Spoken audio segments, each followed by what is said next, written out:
Стройкада ақшасы жақсы жұмыстардың бірі осы жұмыс қой, мына осындай панельдерді қою.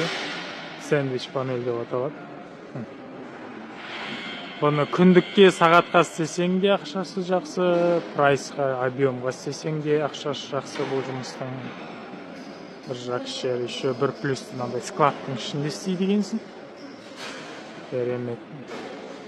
Жұмысты бітпей жатып, мына жақтан екінші, үшінші заказдар түсіп жатыр міне. Мынаның бәрін сыртынан қаптауымыз керек. Мынандай панельдер ғой, міне. Мынандай панельдер.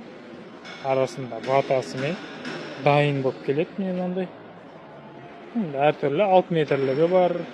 6 метрлік, 7 метрлік деп кранмен қоямыз.